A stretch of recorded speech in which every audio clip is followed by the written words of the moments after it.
Home made wheat flower pizza ఎలా చేశానంటే, home made wheat flower pizza చేస్తున్నా. దానికోసం రత్నదీప్లో డ్రై ఈస్ట్ తీసుకొని వచ్చి గోధుమ పిండిలో వేసి కలిపేసేసి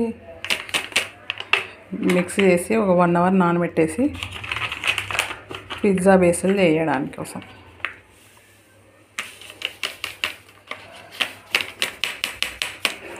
డ్రై ఈస్ట్ రత్నదీప్లో దొరుకుతుంది, తీసుకొని వచ్చాం. దీన్ని బాగా గోధుమ పిండిలో వేసి గోధుమ పిండి వీట్ ఫ్లవర్ పిజ్జా చేయడం కోసం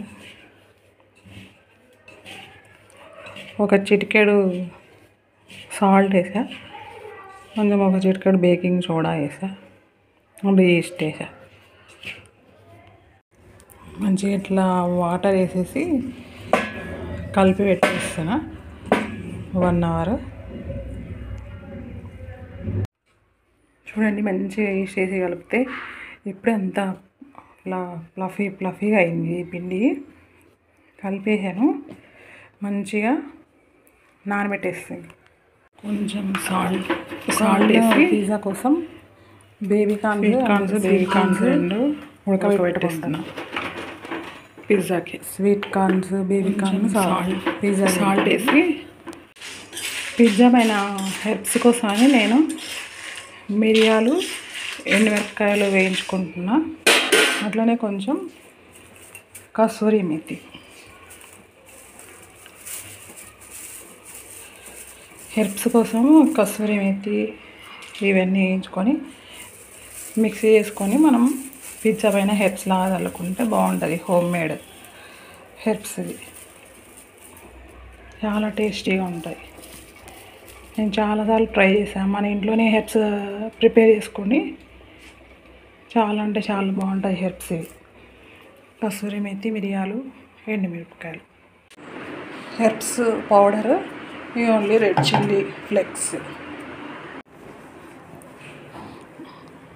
ఇట్లా పిజ్జా బేస్లు చిన్నగా వేస్తున్నా నేను. మంచిగా కార్నర్స్ కూడా ఇట్లా కలిపి పిండి కూడా చూడండి మంచిగా ఫ్లఫీగా ఎట్లా వంగుతుంది, మంచిగా వంగింది బాగా. ఇది ఫస్ట్ ఒకసారి ఈ చపాతీ పెనం పైన 1 సైడ్ కాల్చుకోవాలి కదా మనం. 1 సైడ్ కాల్చుకొని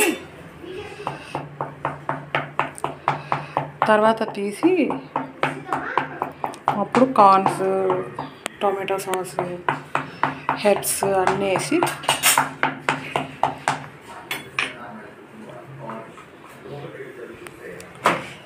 ఫస్ట్ ఇట్లా 1 సైడ్ కాల్చుకుంటున్నాం. నూనె వేసి కాల్చుకొని మంచిగా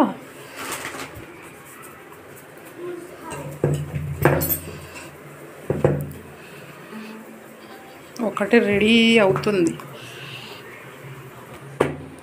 మంచిగా పిండిని ఇట్లా బాగా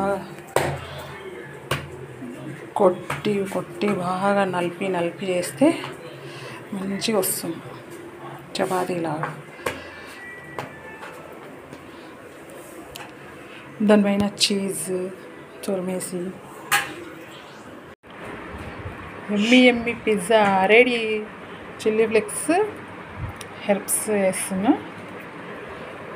ఇవి హెర్బ్స్ ఇందాక మిక్సీ పట్టాం కదా, ఎండుమిరపకాయలు, మిరియాలు, ఇవి హెర్బ్స్ రెడీ. ఇవ్వండి, మంచిగా ఓవెన్ లేకుండా పెనం పైన pizza ready, home made pizza ready.